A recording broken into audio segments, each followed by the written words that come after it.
Hello जी, तो मैं चुकी हूँ एक और ब्लॉग के साथ। और हाँ, इतने दिनों से मेरा ब्लॉग नहीं आ रहा था क्योंकि मैं कहीं घूमने गई थी। और मैं कहाँ गई थी आपको आगे पता चलेगा। और इसलिए मेरे वीडियोस भी नहीं आ रहे थे क्योंकि वहाँ पर नेटवर्क इशू था।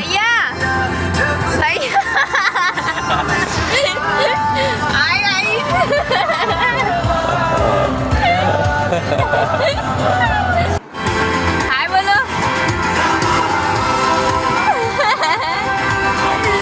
मैं जल्दी आप भी बोलिए।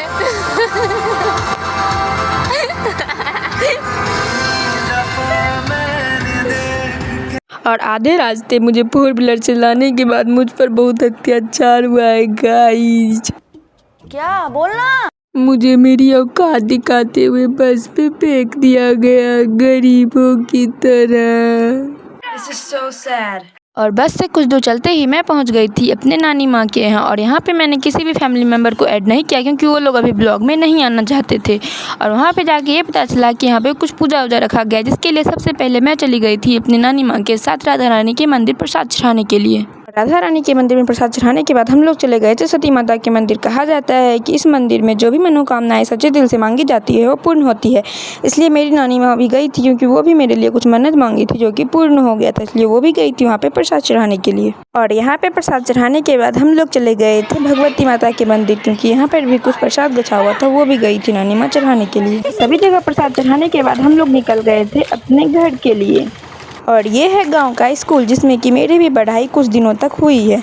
और वहाँ से चलने के बाद हम लोग पहुँच गए थे घर। और घर आके क्या देखा कि यहाँ पे भजन शुरू था।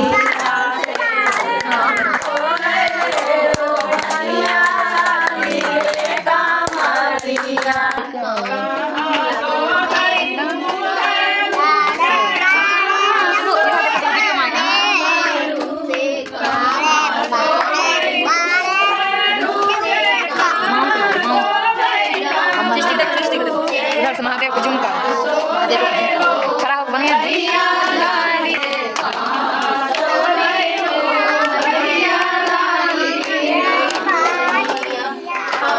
भजन संपन्न होते ही यहाँ पे आरती शुरू हो गया था।